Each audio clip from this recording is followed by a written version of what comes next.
नहीं, भंडारा तो मैं अपने गुरुदेव के दर्शन के पश्चात ही ग्रहण करूंगा।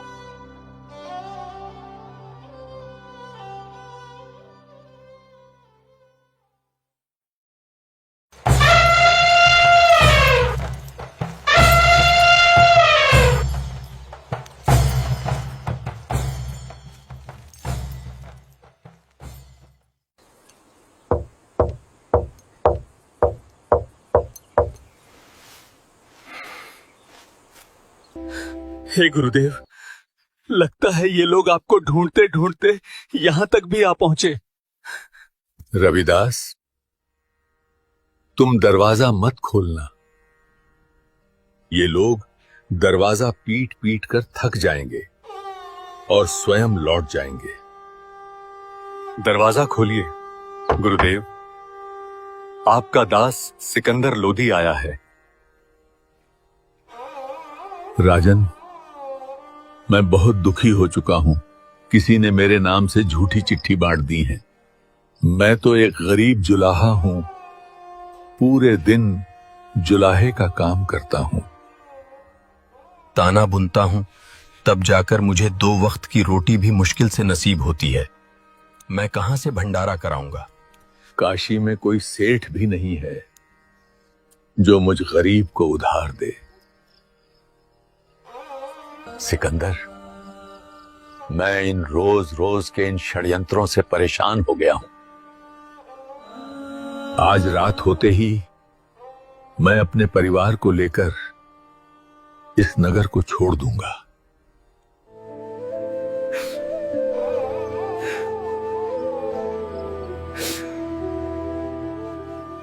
हे अल्लाह, आप अपने इस दास को भ्रमित नहीं कर सकते। दास जान चुका है कि आप कौन हैं।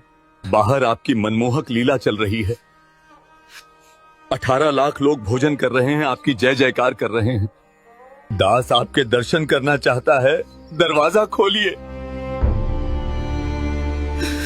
परवरदिगार। रविदास, खोल दो दरवाजा।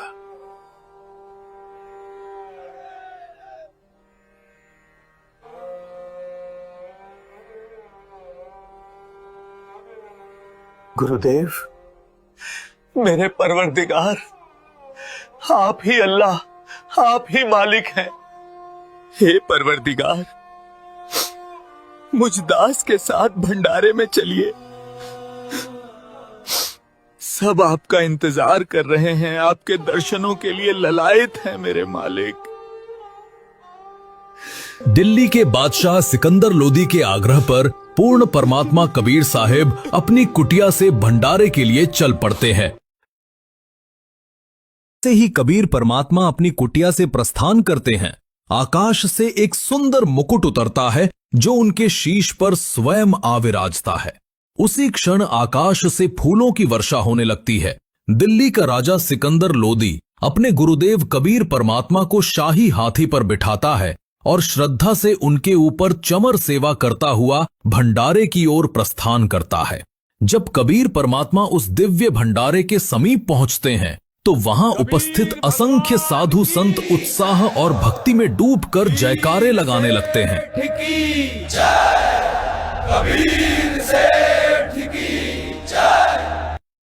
भगवान कबीर जी भंडारे में पधार चुके हैं। परमात्मा जी से अर्ज करो कि कुछ समय अपने दास केशव के पास भी बैठें। जो आज्ञा भगवान।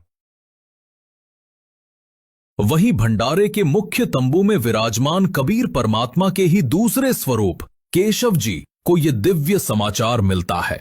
केशव जी तुरंत एक सेवक को भेजकर परमात्मा से तंबू में पधारने का आग्रह कराते हैं। जैसे ही कबीर परमात्मा तंबू में प्रवेश करते हैं, आकाश से एक अद्भुत स्वर्णमय सिंहासन उतरता है।